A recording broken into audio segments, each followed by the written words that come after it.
Graça e paz, irmãos. Evangelho de Mateus, capítulo de número 4, do verso 1 ao verso de número 11. A tentação de Jesus. As Escrituras dizem assim: A seguir, foi Jesus levado pelo Espírito ao deserto para ser tentado pelo diabo. E depois de jejuar 40 dias e 40 noites, teve fome. Então o tentador, aproximando-se, lhe disse: Se és filho de Deus, manda que estas pedras se transformem em pães. Jesus, porém, respondeu: Está escrito: Não só de pão viverá o homem, mas de toda palavra que procede da boca de Deus. Então o diabo levou a cidade santa, colocou-o sobre o pináculo do templo e lhe disse: Se és filho de Deus, atira-te abaixo, porque está escrito: Aos seus anjos ordenará a teu respeito que te guardem, e eles te sustentarão nas suas mãos, para não tropeçares em alguma pedra. Respondeu-lhe Jesus: Também está escrito: Não tentarás ao Senhor teu Deus.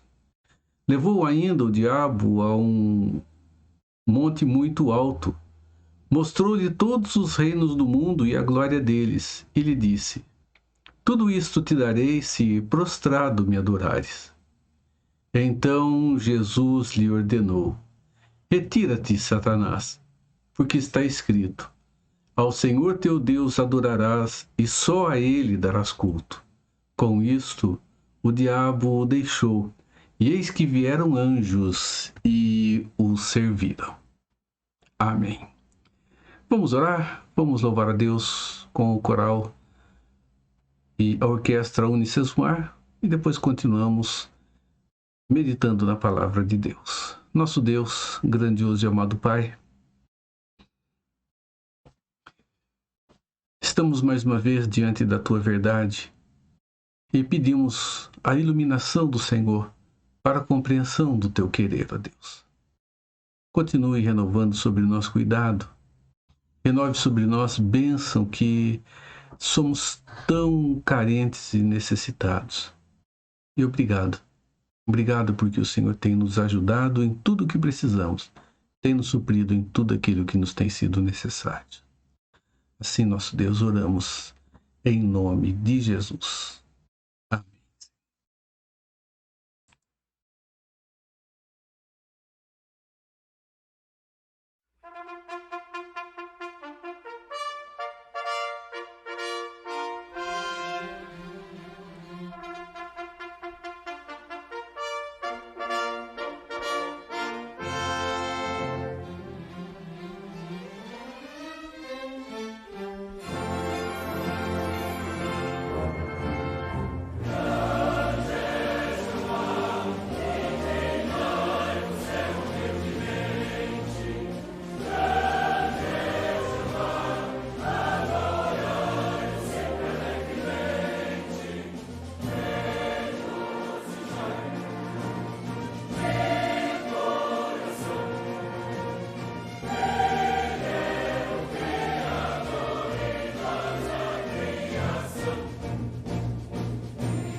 Meus irmãos, uma das piores situações que podemos enfrentar é a da dúvida.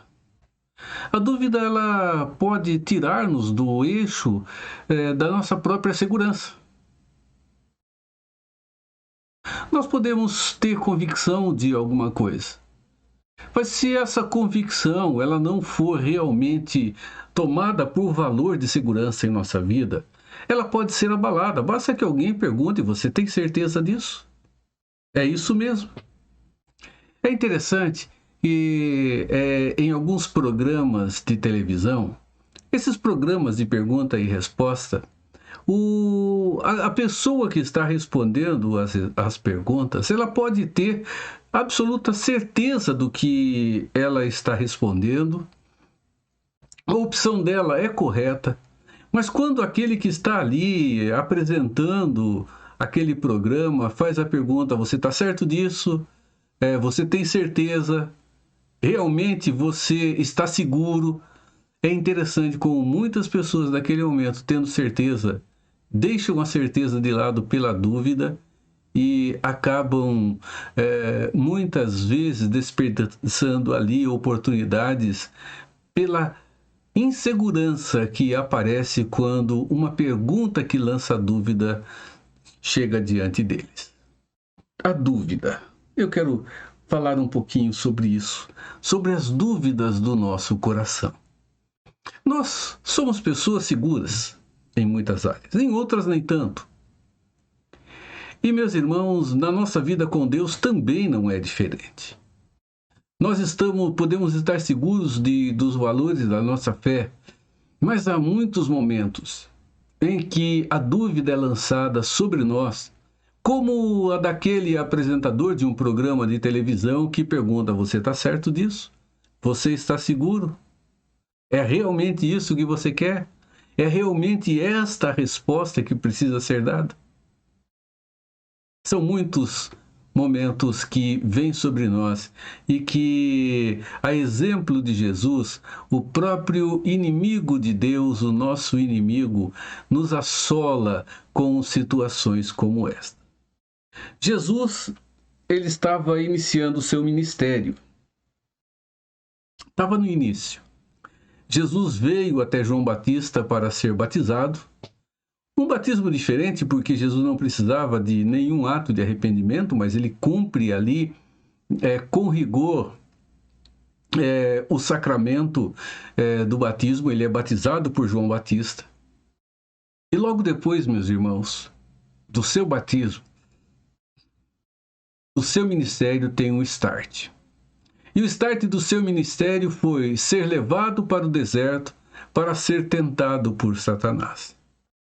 E nós observamos, meus irmãos, que a tentação de Satanás, ela envolveu uma relação de dúvida. E Satanás usa essa ferramenta o tempo todo para com os filhos de Deus. Ele começa lá atrás com Adão e Eva e ele lança dúvidas sobre o que Deus havia dito. Deus disse: não comam da árvore, porque certamente morrerás. E ele lança dúvidas sobre o que Deus houvera dito. E, meus irmãos, diante da dúvida, Eva troca a segurança e a certeza do que Deus havia dito pela insegurança e a incerteza da interrogação lançada por Satanás diante de uma tentação que vem naquele instante acariciando o ego daquela mulher e que fez com que ela chegasse até o seu marido. Olhando para o texto, nós observamos que Jesus ele é levado para o deserto para ser tentado. Havia uma necessidade de ser tentado. Jesus, afinal de contas, ele precisava cumprir todos os crivos que determinam a fidelidade e obediência a Deus como homem. E aqui nós observamos, meus irmãos, que um primeiro aspecto lançado por Satanás foi exatamente sobre a relação de Jesus com o Pai na sua relação filial. ele diz: se és filhos de Deus, manda que essas pedras se transformem em pães. Bem, Jesus estava com fome. Ele estava com fome de fato. 40 dias e 40 noites jejuando. Ele chega diante de Jesus e diz: se és filho de Deus, se você realmente é, e eu estou colocando em dúvida aqui se você é mesmo, transforma a pedra em pães. Meus irmãos, não é incomum Satanás lançar dúvidas sobre a nossa relação com Deus. Lançar dúvidas sobre a nossa filiação ao Pai.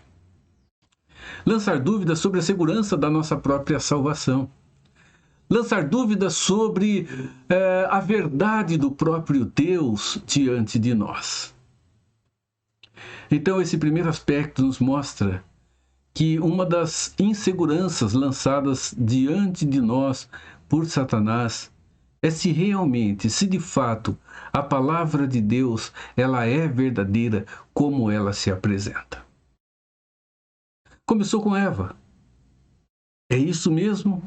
Foi isso mesmo que Deus disse? O que foi mesmo que Deus disse? Ela disse: não comerás e nem tocarás na árvore. Já distorceu ali a palavra de Deus. E, meus irmãos,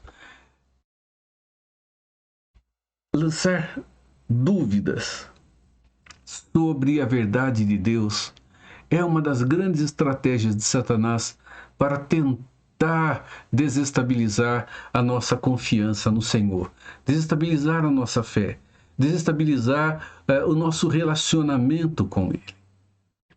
Ele disse: se é de fato filho de Deus, transforme essa pedra em pães, porque se você é Deus, você tem poder para isso.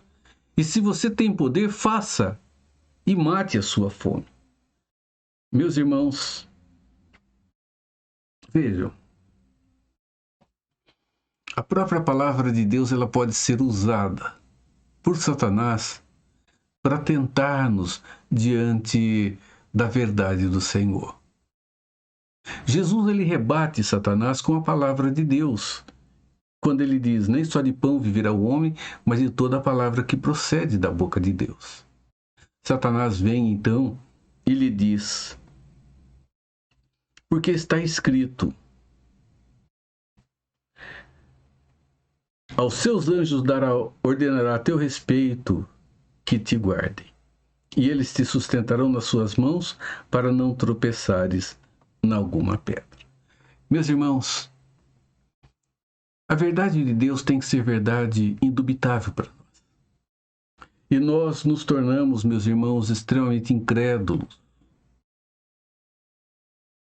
Extremamente incrédulos porque nós colocamos em dúvida a verdade de Deus. Quando colocamos em nossa vida uma direção contrária a ela e tomamos uma decisão que não é uma decisão que vem na direção do que Deus apresentou a cada um de nós. Então, primeiro, temos que tomar cuidado para não nos tornarmos incrédulos com relação à verdade de Deus, lançando mão dessa verdade e envolvendo a nossa própria vida, meus irmãos, numa interrogação com relação à palavra que Deus revelou a cada um de nós. Deus disse: você está seguro nas minhas mãos. O Deus Jesus Cristo disse isso. Jesus também é Deus, na expressão única da divindade, com uma pessoa da divindade. E ele diz: de maneira nenhuma eu os lançarei fora. É segurança para a salvação. Toda a verdade de Deus, ela é verdade, porque é a revelação do Senhor. Segundo, meus irmãos, nós podemos lançar dúvida em nosso coração com relação à bondade de Deus. É muito comum encontrarmos pessoas que têm afirmado o seguinte: se Deus é de fato bom, por que tantas situações ruins acontecem? Se Deus é bom, por que tantas pessoas levado sofrimento às famílias nesses últimos 2 anos, nesse tempo de Covid. Porque muitas famílias perderam tantas pessoas. Porque muitas igrejas perderam muitos líderes. Por que que há uma injustiça tão grande no mundo se Deus é justo? E diante disso, meus irmãos, passa-se a descrer da bondade de Deus. Passa-se a não crer na bondade de Deus como um fato seguro que o próprio Deus deu a conhecer a cada um de nós quando ele afirma que ele é bom. Deus nos afirma isso, que ele é bom, que a sua bondade permanece para sempre. É um Deus assaz benigno. E é essa bondade de Deus, meus irmãos, que nos acompanha todo dia, nos suprindo, nos ajudando e atuando em nossas vidas com essa graça maravilhosa que somente Ele tem para nos conceder. Não devemos duvidar da bondade de Deus, não, em momento nenhum. Porque se toda essa crueldade que existe no mundo existe, ela só não é pior porque Deus, com a sua infinita bondade, limita as ações más da humanidade. Deus coloca limite para que ela não vá além daquilo que Ele próprio permite. E vamos nos lembrar que nós somos responsáveis pela maldade no mundo. Porque, meus irmãos, o que gera essa maldade são os corações distorcidos, longe de Deus, egocêntricos e que buscam os seus próprios interesses, buscam a sua própria satisfação, que não se preocupam com as pessoas que estão à sua volta, mas voltam-se para si mesmos a fim de tornarem-se mais famosos, tornarem-se mais ricos, tornarem-se mais visíveis.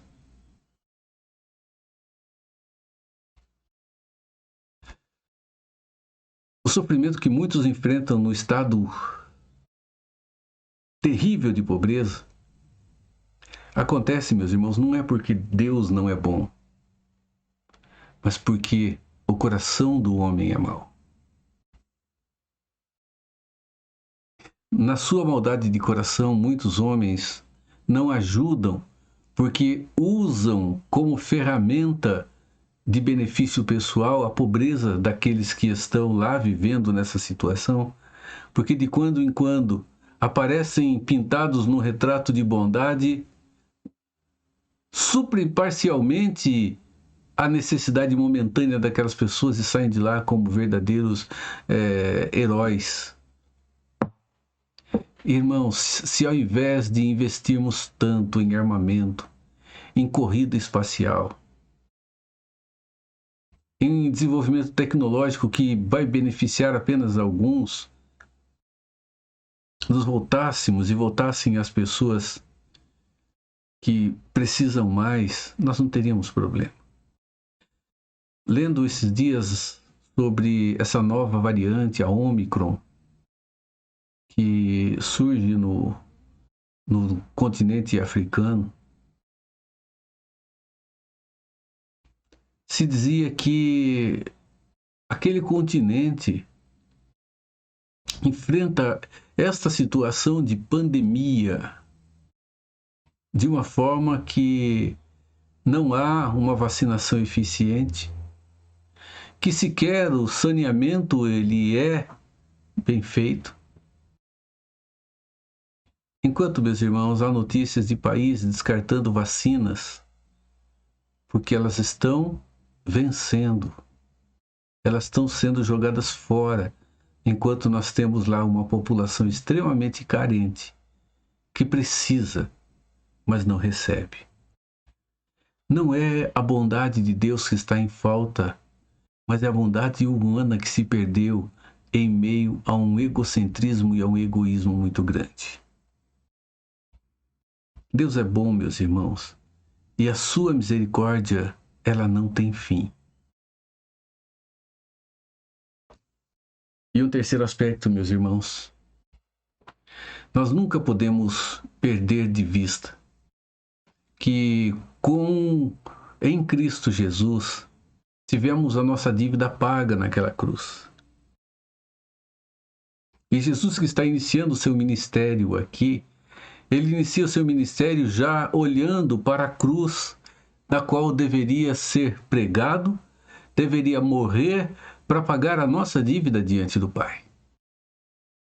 Irmãos, a nossa dívida é paga, foi paga, não porque tínhamos valores para pagar, mas porque foi paga em nosso lugar e dessa forma fomos perdoados, e nós não podemos lançar dúvidas sobre o perdão de Deus em Cristo Jesus. Ele nos perdoa, Ele tem nos perdoado e Ele nos perdoará, porque o sacrifício de Cristo é eficaz e eficiente agora, será no futuro, assim como foi no passado também, mesmo antes dele ter acontecido.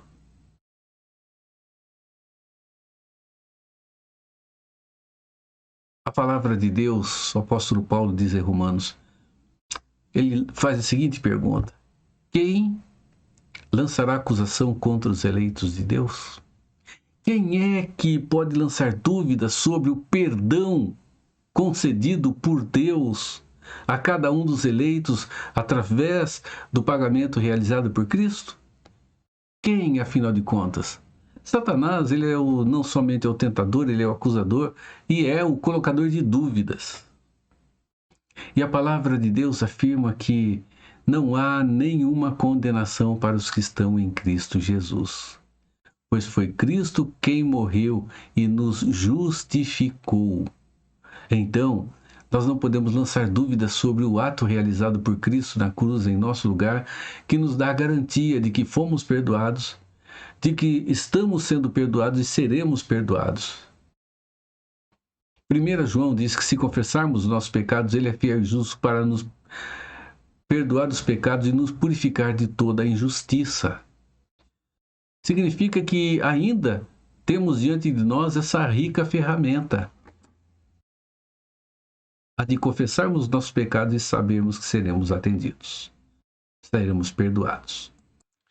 Isso nos dá segurança e a certeza de que a nossa relação com Deus ela não se perderá em momento algum.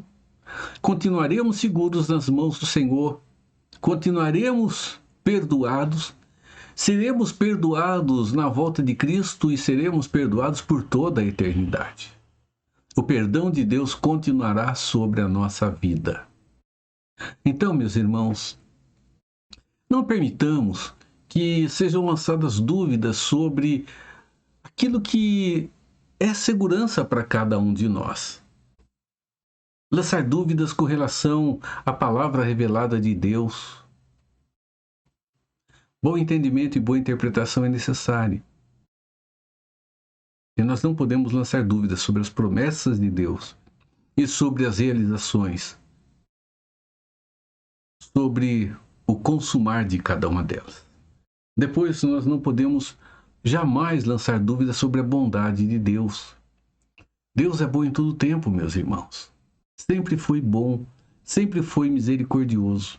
E Ele é bom, inclusive, com os próprios ímpios. Afinal de contas, Deus faz cair a chuva sobre o justo, sobre o ímpio. O sol nasce sobre o justo e nasce sobre o ímpio também.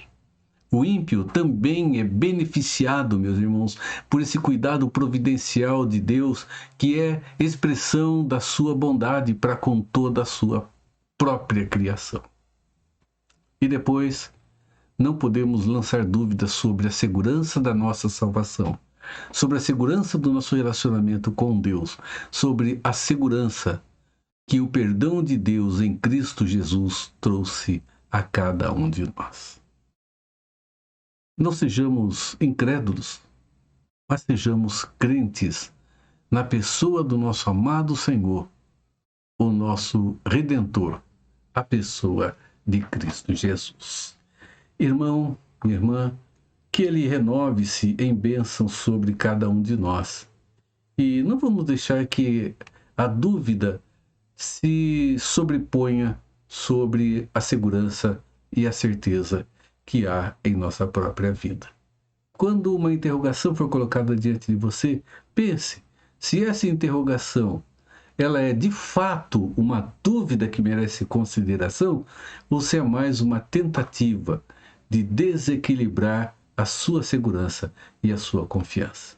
Em Cristo, meus irmãos, que a bênção do Senhor seja sobre nós.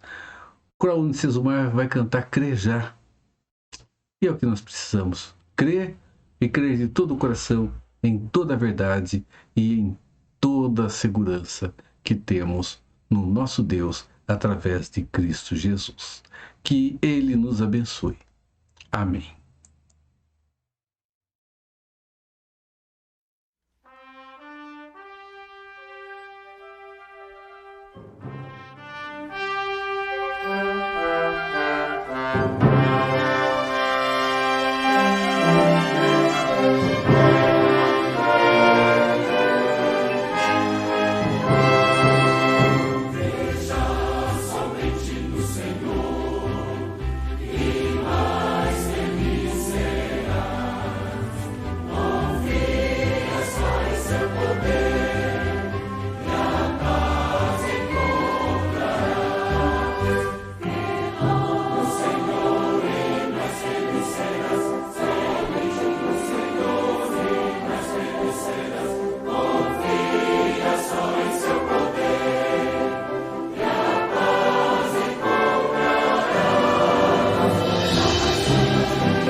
Vamos orar. Senhor amado,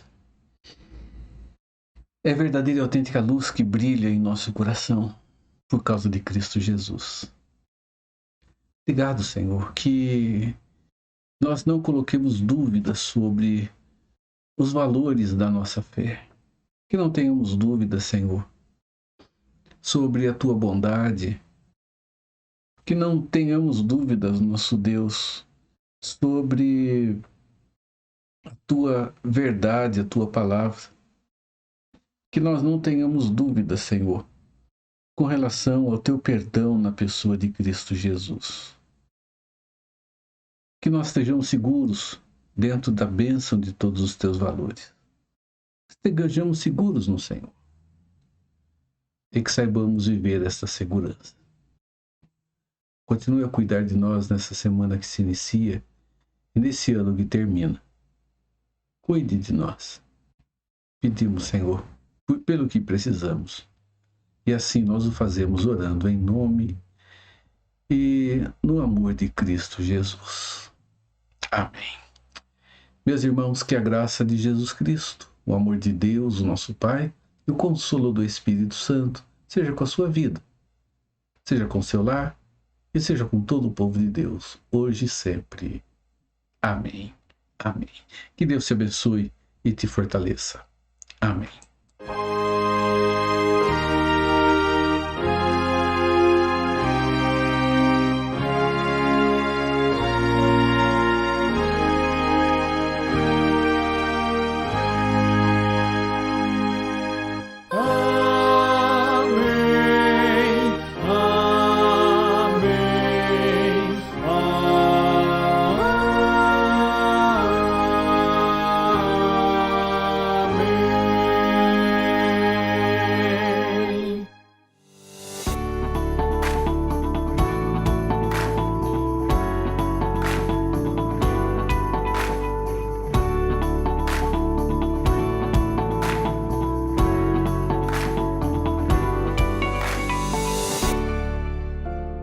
Também eu te digo que tu és Pedro, e sobre esta pedra edificarei a minha igreja. Mateus 16, 18. Este é um dos textos mais importantes da Bíblia. Aqui um trocadilho. A palavra Pedro vem de Petros, e a palavra pedra é a tradução de Petra. Petros é fragmento de pedra e pétrea é uma rocha maciça. Jesus está dizendo que Pedro é um fragmento de pedra, mas sobre a rocha, que é ele mesmo, edificará a sua igreja. Jesus faz aqui 4 declarações. Ele é o fundamento da igreja. Ninguém pode lançar outro fundamento além daquele que já foi posto, o qual é Cristo Jesus. Jesus é o dono da igreja, ele comprou a igreja com o seu próprio sangue. A igreja não é nossa, o dono da igreja tem marcas de cravos em suas mãos. Jesus é o edificador da igreja, quem edifica a igreja não somos nós. Podemos plantar e regar, mas o crescimento vem de Deus. O que planta e o que rega não são coisa nenhuma, pois é Deus que dá o crescimento. A salvação é obra de Deus, do começo ao fim. É Ele quem chama, salva e dá segurança. Ele planejou, executa e consumará a salvação. Jesus é o protetor da igreja. As portas do inferno não prevalecerão contra ela. O mesmo que deu sua vida pela igreja e vive para a igreja, a protegerá de todos os ataques do inferno. A igreja de Cristo é invencível. Ela avança no poder do Espírito Santo contra as portas do inferno. Somos mais do que vencedores em Cristo.